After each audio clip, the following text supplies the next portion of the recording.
Olá, boa tarde. Meu nome é Silvia Nemer. Eu estou aqui em frente ao Museu de Novo Monde da cidade de La Rochelle, na França, onde teve início o projeto que eu vou apresentar aqui nesse vídeo.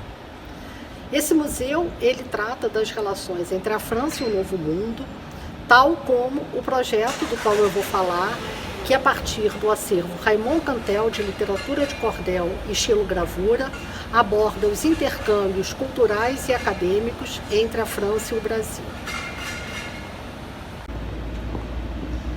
Esse projeto não surgiu por acaso. Ele nasceu de um projeto anterior intitulado Bois Brésil, Gravure sur Bois d'aujourd'hui, que teve como objetivo apresentar exposições de xilógrafos brasileiros em 4 cidades do noroeste da França.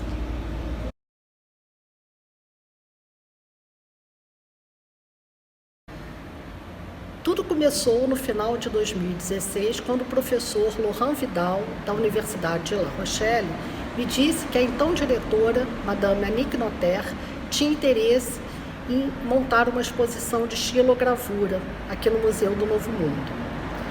Uma exposição desse tipo já tinha sido montada aqui no passado, mas ela pretendia remontá-la numa perspectiva mais ampla. Apresentei o projeto, ela se interessou e eu iniciei o processo de elaboração conceitual da exposição. Em 2017, realizei uma viagem pelo Nordeste com o fotógrafo César Duarte para registrar o processo de produção da xilogravura e sua relação com a literatura de cordel.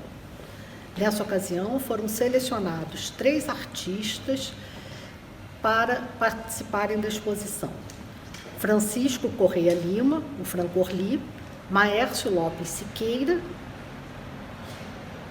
e Erivaldo Ferreira da Silva. Esses xilógrafos foram selecionados pelas diferenças estéticas e temáticas, visando produzir um conjunto mais diversificado possível da arte da xilogravura. O projeto contou com a colaboração fundamental da pesquisadora Solène Derigon, que na ocasião fazia um doutorado na Universidade de Rennes 2, com uma pesquisa sobre o cordel em São Paulo, em cotutela com o Instituto de Estudos Brasileiros da Universidade de São Paulo. A primeira exposição foi inaugurada em julho de 2018 e ficou montada até novembro daquele ano, aqui no Museu do Novo Mundo de La Rochelle. Em paralelo à exposição de La Rochelle, aconteceu em outubro de 2018 uma pequena exposição sobre literatura de cordel na Biblioteca Central da Universidade de Rennes 2.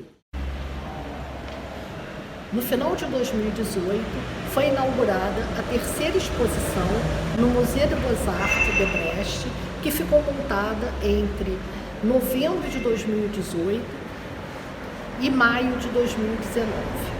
Essa exposição contou com a realização de diversas atividades paralelas, entre as quais a participação de um dos artistas do projeto, Francorli, que ficou 2 semanas em Brest ministrando oficinas de xilogravura. A 4ª exposição aconteceu entre setembro de 2020 e fevereiro de 2021, na Médiathèque François Mitterrand de Poitiers, onde se localiza o acervo Raymond Cantel. Esse acervo é mantido pelo Centre de Recherche Latino-Américaine da Universidade de Poitiers, que mediou a exposição através das professoras Sandra Teixeira e Karina Marques. A ideia era explorar intensamente o conteúdo do acervo, porém a crise pandêmica dificultou essa parte do projeto. Por outro lado, abriu caminho para a realização de um outro projeto centrado no acervo Raymond Cantel e seus impactos sobre os intercâmbios entre a França e o Brasil em torno da literatura de cordel e da xilogravura. O projeto Bois Brésil, de exposições itinerantes de xilogravura brasileira na França, constitui a etapa inicial desse projeto atual sobre o acervo Raymond Cantel. Por outro lado, pode-se dizer que o projeto Bois Brasil é uma espécie de desdobramento da representatividade do acervo Raymond Cantel em termos da divulgação da literatura de cordel e da xilogravura brasileira na França.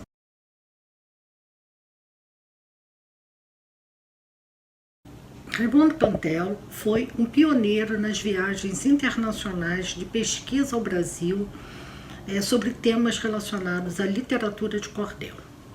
Como professor do Departamento de Português e Espanhol da Universidade de Poitiers, ele realizou inúmeras viagens ao Brasil entre o final dos anos 50 e meados dos anos 80.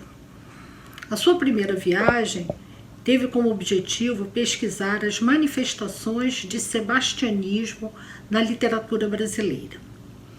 A sua primeira hipótese é que a literatura de cordel, como uma expressão da oralidade tradicional, tivesse uma forte relação com os movimentos sebastianistas.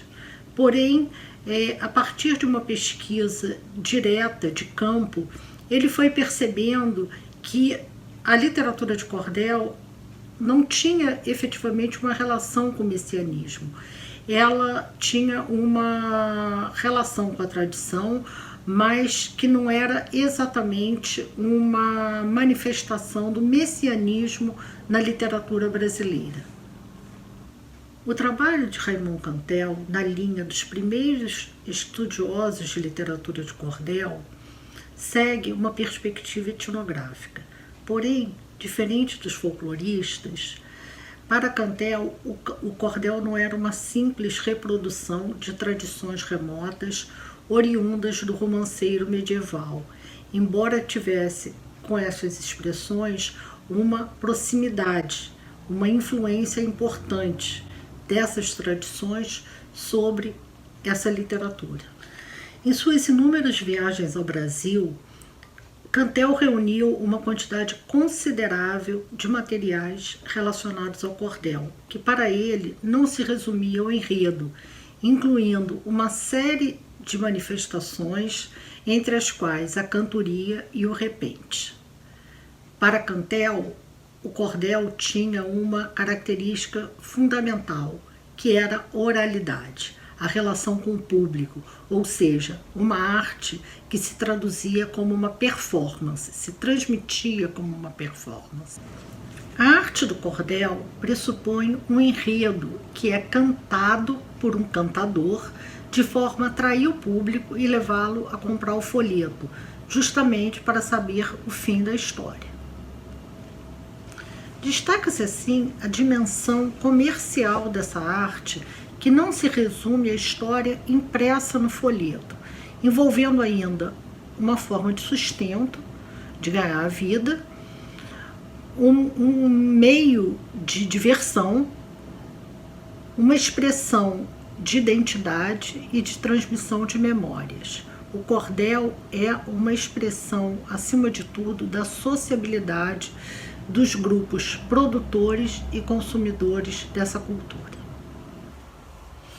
Essa visão ampliada sobre o universo do cordel é fruto de uma forma de observação direta dos processos de produção e dos modos de fazer da literatura de cordel. A atenção sobre os modos de fazer revela uma perspectiva antecipada da representação da literatura de cordel no patrimônio material, tal como viria a ocorrer a partir de 2018 em seu registro pelo IFAM.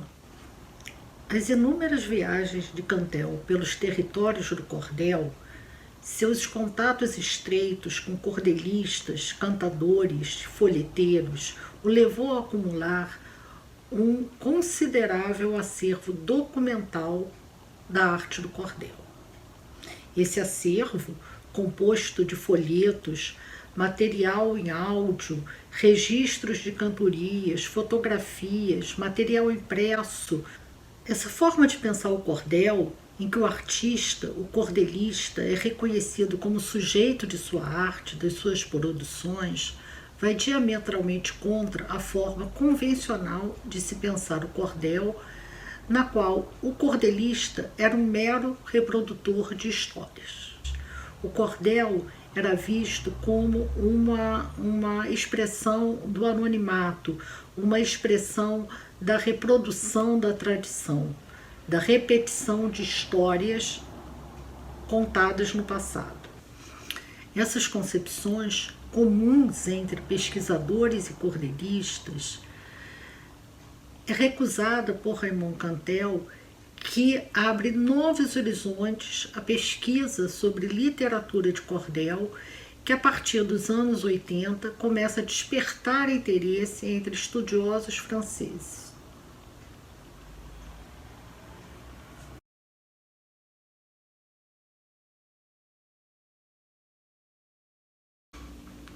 Não poderia terminar esse vídeo sem mencionar o nome da professora Idelete Musar Fonseca dos Santos, que foi absolutamente central na pesquisa sobre literatura de cordel na França. Idelete foi uma interlocutora importante do professor Raymond Cantel.